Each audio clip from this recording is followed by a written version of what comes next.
मेरे class 10th 11th NEET JEE के students.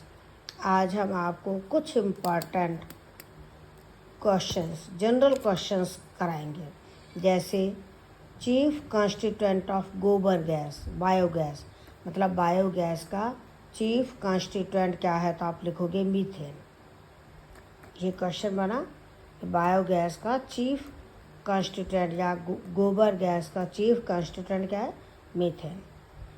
Penicillin किस काम आती है, एंटीबायोटिक। ये आप सबको पता होगा, penicillin is used as antibiotic. Aspirin, aspirin किस काम आती है, ये बहुत अच्छा क्वेश्चन है, 12th बोर्ड में भी आता है कि एस्प्रिन पेन किलर के भी काम आती है और एंटी ब्लड क्लॉटिंग एजेंट के रूप में, यानी ब्लड थिनर के रूप में एस्प्रिन लेते हैं।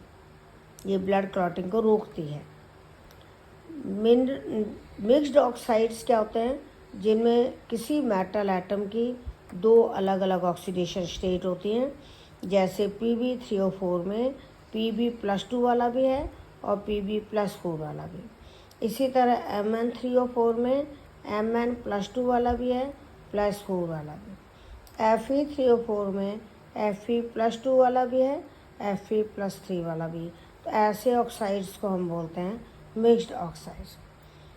एम्फोटेरिक ऑक्साइड है जो एसिड और बेस दोनों से रिएक्शन करके सॉल्ट एंड वाटर बनाते हैं। जैसे Al2O3, ZnO, tin oxide, BeO, ये एम्फोटेरिक ऑक्साइड है। इसका क्वेश्चन भी बहुत बार आता है। सब ऑक्साइड, सब मतलब कम, यानी जिसमें ऑक्सीजन का नंबर जितना होना चाहिए उससे कम है। जैसे C3O2, इसमें 3 कार्बन एटम है, ऑक्सीजन 2 ही है। मैंने आपको लुईस स्ट्रक्चर वाले वीडियो में बताया था कि सेंट्रल एटम जो हैं अगर एक से ज़्यादा हों तो लीनियर स्ट्रक्चर बनेगी। इसमें सेंट्रल एटम 3 कार्बन है। और दूसरा हमने ये बताया था कि अगर जैसे कार्बन की ऑक्सीजन कैरिंग कैपेसिटी 2 है तो 3 कार्बन की ऑक्सीजन कैरिंग कैपेसिटी 6 हो गई, तो उससे कम ऑक्सीजन है। तो हम इस तरह से स्ट्रक्चर बनाएंगे कि पहले तीनों सेंट्रल एटम डबल बॉन्ड से जोड़ दो, एक ऑक्सीजन इधर डबल बॉन्ड से लगाओ, एक इधर, तो ये लीनियर स्ट्रक्चर है।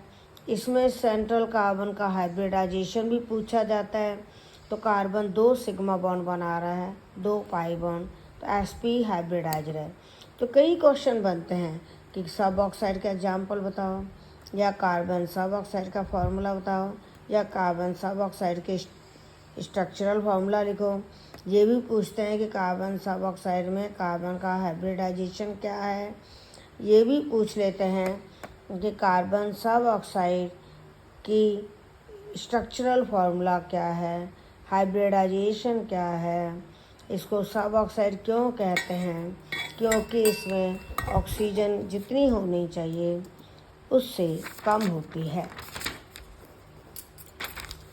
एक क्वेश्चन है जो बहुत बार एग्जाम में आया हुआ है, अगर आप पिछले सालों के क्वेश्चन पेपर देखोगे तो आपको दिखेगा कि कॉन्टैक्ट प्रोसेस जो है वो किसके लिए काम में ली जाती है, तो आप लिखोगे कॉन्टैक्ट प्रोसेस सल्फ्यूरिक एसिड बनाने के लिए काम आती है। जो इंडस्ट्रियल प्रोसेस है, इसमें वेनेडियम पेंटॉक्साइड कैटलिस्ट काम में लिया जाता है, बहुत इम्पॉर्टेंट है।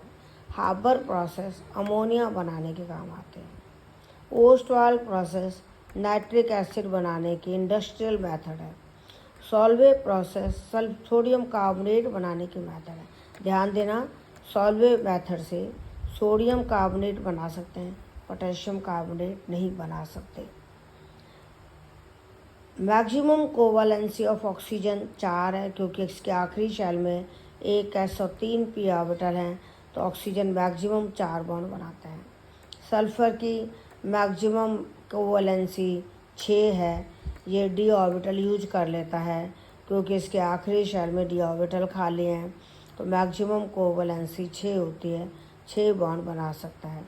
नाइट्रोजन की मैक्सिमम कोवैलेंसी 4 होती है। इसका भी वही रीजन है जो ऑक्सीजन में था कि नाइट्रोजन के आखिरी शेल में एक s और 3 p ऑर्बिटल हैं, d ऑर्बिटल नहीं है। फास्फोरस की कोवैलेंसी 6 है, क्योंकि इसमें आखिरी शेल में खाली डी ऑर्बिटल है। ये मैक्सिमम 6 बॉन्ड बना सकता है। ऑलियम का फॉर्मूला है H2H2O7। ऑलियम का क्या फॉर्मूला है? H2H2O7। इसमें सल्फ्यूरिक एसिड में SO3 घुली हुई है। अमलगम मरकरी का एलॉय है। अमलगम क्या है? मरकरी का एलॉय है। तो जो हमने आज आपको पॉइंट्स बताए हैं, मैक्सिमम पॉइंट्स वही हैं जो एग्ज़ाम्स में पूछे जाते हैं। इनमें से कभी कोई क्वेश्चन एग्ज़ाम में आ जाता है, कभी कोई क्वेश्चन। कोई भी कंपटीशन दो, नीट दो, JEE दो, या नेट दो, या टीचर्स RPSC एग्ज़ाम दो, कोई सा भी एग्ज़ाम दो, कोई से भी कंपटीशन दो, आपके ये वाले क्वेश्चंस आ सकते हैं। पढ़िए, कोई दिक्कत हो तो फीडबैक में लिखना। All the best, thank you.